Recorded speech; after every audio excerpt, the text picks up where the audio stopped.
अब हम डिस्कस करते हैं रिटर्न ऑन इन्वेस्टमेंट पे। रिटर्न ऑन इन्वेस्टमेंट का मतलब हो गया कि जितना पैसा हमने बिजनेस में लगा रखा है ओनर ने, उस पर कितने परसेंट उसे रिटर्न यानी कि प्रॉफिट मिल रहा है ईयरली। इसे yield on capital, rate of return या रिटर्न ऑन कैपिटल एम्प्लॉयड भी कहा जाता है। ये जितना ज़्यादा होगा फर्म के लिए उतना ही अच्छा होगा। तो इसका formula net profit before interest and tax upon capital employed into 100।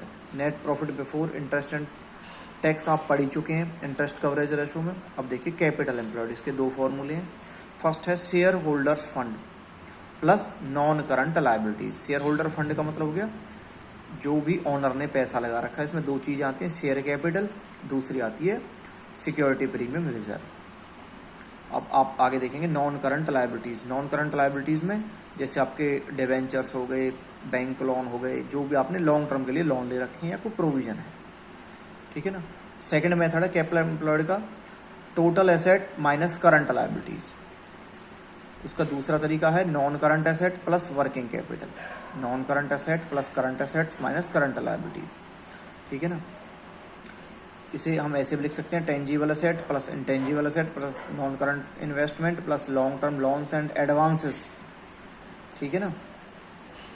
तो इस तरह से इसे करते हैं। अब देखिए इसकी इलस्ट्रेशन नंबर 109 यानी कि 109। हमारे पास शेयर कैपिटल है, रिजर्व एंड सरप्लस है, लॉन्ग टर्म बोरोइंग्स हैं, लॉन्ग टर्म प्रोविजंस हैं। इनसे तो हम निकाल लेंगे आपकी कैपिटल एम्प्लॉयड। उसके बाद करंट लायबिलिटीज़ है, करंट नॉन करंट दोनों एसेट दे रखी हैं, रिजर्व प्रॉफिट दोनों दे रखे हैं। तो प्रॉफिट करंट ईयर का कितना दे रखा हमें 65,000। उसके बाद देखिए आप डिवेंचर्स हैं 15%, 1,00,000 रुपए के। तो इन पे इंटरेस्ट अगर हम निकालेंगे तो 15,000 आ जाएगा। अब जो प्रॉफिट है तो इंटरेस्ट के बाद दे रखा है, ठीक है ना। लेकिन यहाँ पे टैक्स का कहीं भी कोई नाम नहीं है, टैक्स नहीं दे रखा तो उसे इग्नोर कर देना है। हमें प्रॉफिट दे रखा 65,000, इसमें इंटरेस्ट पेड को ऐड कर दो। 1,00,000 पे 15% निकालेंगे तो 15,000 आ जाएगा। भाई प्रॉफिट में इंटरेस्ट ऑन डिवेंचर्स को ऐड कर दिया, हमारा प्रॉफिट आ गया 80,000। ये प्रॉफिट कौन सा है, earning before interest and tax. दूसरा हमें चाहिए कैपिटल एम्प्लॉयड, उसके लिए share capital plus reserve, reserve में प्रॉफिट ऐड कर देंगे जो करंट ईयर का है, नॉन करंट लायबिलिटीज, ठीक है ना, और टोटल आ गया कैपिटल एम्प्लॉयड। दूसरा भी है total asset minus current liabilities. Total asset हमारी यहाँ पे आई गई थी, इसमें से करंट लायबिलिटी माइनस कर देंगे। 580 में से 180 माइनस कर दो, 4,00,000 रुपये आ जाएगी आपकी कैपिटल एम्प्लॉयड। ये ज़्यादा easy formula, total asset minus current liability. तो फॉर्मूला पुट कर दो return on investment, net profit before interest and tax upon में कैपिटल एम्प्लॉयड इंटू 100। 20% यानी कि फर्म 20% प्रॉफिट अर्न कर रही है जितना पैसा उसने फर्म में लगा रखा उस पर एनुअल। ये जितना ज़्यादा होगा फर्म के लिए उतना ही अच्छा होगा। हाँ भाई यहाँ देखिए share capital, reserve and surplus, fixed asset दे रखी है, नॉन करंट इन्वेस्टमेंट दे रखी है ना, फिक्स्ड एसेट में ऐड कर देंगे करंट एसेट। ये तीनों तो हो गए हमारी टोटल एसेट। टोटल एसेट में से करंट लायबिलिटी माइनस कर दो, ये तो ये आपकी कैपिटल एम्प्लॉयड, ठीक है ना। टोटल एसेट में से हमने दूसरे फॉर्मूले से निकाला है इन्होंने, टोटल एसेट हो गई हमारी, उसमें से करंट लायबिलिटी माइनस कर देना, आपकी कैपिटल एम्प्लॉयड आ जाएगी। अब देखिए प्रॉफिट के लिए, प्रॉफिट दे रखा हमें बिफोर टैक्स, तो बिफोर दे रखा तो इसका मतलब टैक्स तो इसमें से माइनस ही नहीं हुआ, सिर्फ इसमें इंटरेस्ट और ऐड करना है। तो इंटरेस्ट हमें ऐड करना 12% लॉन्ग टर्म बोरोइंग्स पे 12% है 2 लाख का, 24,000 हो गया। 24,000 उसे ऐड कर दो, 84 आ गया। Profit before interest and tax वो आपका 275 आ गया, निकल जाएगी रिटर्न ऑन इन्वेस्टमेंट। 11th देखिए, 11th में दे रखा net profit after interest but before tax. तो टैक्स तो इसमें माइनस ही नहीं हुआ, तो टैक्स को इग्नोर कर देना यहाँ पे, ठीक है।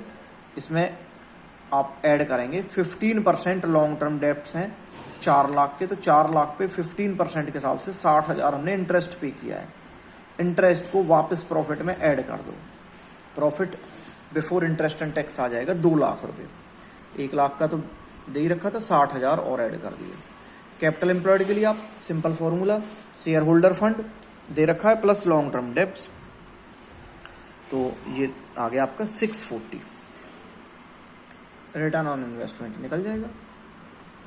अब की बार देखिए, net profit after interest and tax दोनों के बाद दे रखा 1 लाख, और यहाँ पे टैक्स रेट है 20%, तो हम निकालेंगे profit before tax but after interest है, ये ध्यान रखना। हाँ भाई, प्रॉफिट आफ्टर इंटरेस्ट दे रखा था 1 lakh into 100 upon 100 minus tax rate दे रखा 20%, तो 80 हो गया। तो 1 लाख इंटू 100 अपॉन 80, हाँ भाई 4 से कर देंगे 20, 25, 20 से कर दो 5, ये आ गया आपका 125, 1,25,000 आ गया हमारा प्रॉफिट बिफोर टैक्स। इसमें इंटरेस्ट ऐड कर देंगे। इंटरेस्ट कौन सा ऐड होगा? इंटरेस्ट ऐड होगा आपका 10% लॉन्ग टर्म डेब्ट्स, 4 लाख का 10% 40,000 वो ऐड हो जाएगा। तो EBIT यानी कि earning before interest and tax हो जाएगी 165, 1,65,000। नेट प्रॉफिट बिफोर टैक्स ये निकल गया, इसमें इंटरेस्ट और ऐड कर लिया, तो net profit before interest and tax हो गया 165। कैपिटल एम्प्लॉयड के लिए हमें करंट एसेट दे रखी हैं, करंट लायबिलिटीज दे रखी हैं, फिक्स्ड एसेट दे रखी हैं, तो fixed asset plus current liability total asset होगी, उसमें से करंट, अरे फिक्स्ड एसेट में करंट एसेट ऐड कर देंगे, टोटल एसेट होगी, उसमें से करंट लायबिलिटी माइनस कर देना, ठीक है ना, करंट लायबिलिटीज माइनस कर देंगे, रिटर्न ऑन इन्वेस्टमेंट निकल जाएगा। अब यहाँ देखिए ग्रॉस प्रॉफिट दे रखा है, ग्रॉस प्रॉफिट में से office and administration expenses, selling and distribution के माइनस कर देना। इन्हें माइनस करने की जरूरत ही नहीं, क्योंकि हमें तो पहले का प्रॉफिट चाहिए, profit before interest and tax आ जाएगा। कैपिटल एम्प्लॉयड निकालने के लिए आप total asset non current plus में current asset minus current liability, ये फॉर्मूला यूज कर लेना। इस तरह से आपका रिटर्न ऑन इन्वेस्टमेंट वाला हो जाएगा। कोई प्रॉब्लम आए तो पूछ लेना।